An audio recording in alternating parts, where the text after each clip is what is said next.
I think that you come of age and then you start seeking out your family. You start realizing that sometimes your family may not be the people who are truly in the greatest spirit, the ones that are closest to you. You know, just because you're born with them doesn't mean that they're, you know, you're going to be so super tight. You just have to learn that that is the growth of family, that you have to seek out your tribe. And that takes, I think, many, many years to find that.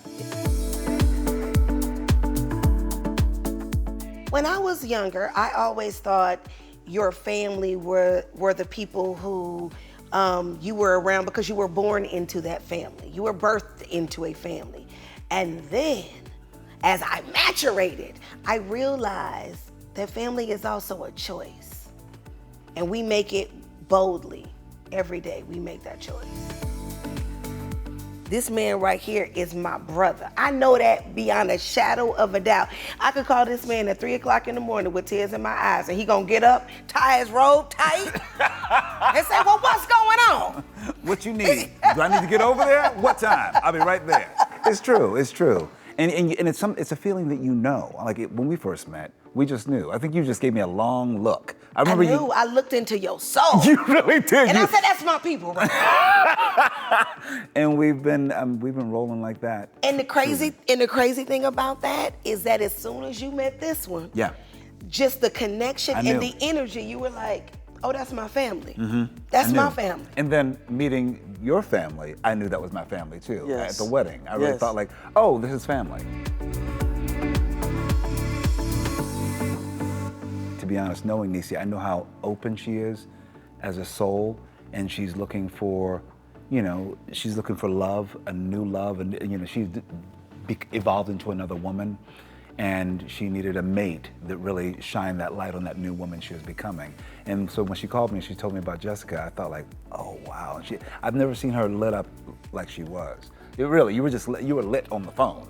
You were like, oh my God. And I was like, well, I've never heard this Niecy. This is a new Niecy. Okay, my cheeks is hurting. And then when I met Jessica, I knew. I was like, oh, Jessica, okay, you. And it was, and you know what, it was, and as soon as we realized after fellowshipping together that Colman was ordained, we looked at each other like, ding, ding, ding, ding, ding, ding. Because we talked about it in the pool, because we were just over for a pool day. Yes, we were all in the pool hanging out, and I was like, he's ordained. I said, you know, and then we looked at each other and we knew that this was going to be our officiant for our wedding.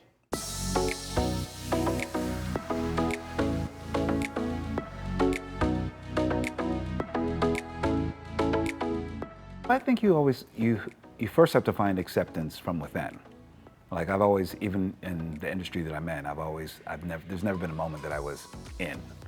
I was never in anything. And like you said, you never had to come out because you weren't in anywhere. You just were yourself. Yeah. I think you're looking at three people who've always just had a sense of purpose and knowing who we are and knowing exactly who we are and what we bring into the world. And it starts there. I always say it starts there before if anyone's going to accept you, you've got to accept yourself. Plain and simple. You know? Yeah, well, as a new member to the community, new member, I would have to say for me, I didn't know what to expect. You know, when we jumped, so to speak, no one knew we were dating, no one knew we were together. Well, our close friends knew, but no one else in the world knew. So when we posted our wedding photo, there was a lot of, is this fake? This can't be real. What is going on? I don't, you know what I mean? And there was such an outpouring of love, which I was surprised by because I didn't know what to expect, you know? And we were pleasantly surprised, wouldn't you say? This has been such an incredible experience so far. But being married to someone who is so special and dear to me. So, you know, I want to hold on to that part of it. That's what I look forward to. I did not know that we were inspiration to people. And that brings me so much joy that somebody could take something. I mean, I didn't think anyone would care who laid next to me on the pillow, you know, but so many people are consumed because they have a similar journey or story or want. So it brings me joy to know that we can inspire people. You know, my personal goal is selfish. I just want to make love all around the world, you understand? That's what I want to do. But if on the way of us curating this life that we want in our own little bubble, other people can take from it a little. You know, my grandma used to always say, take the meat and leave the bones. So you take the part that's for you and tuck it in. I would consider that a full life.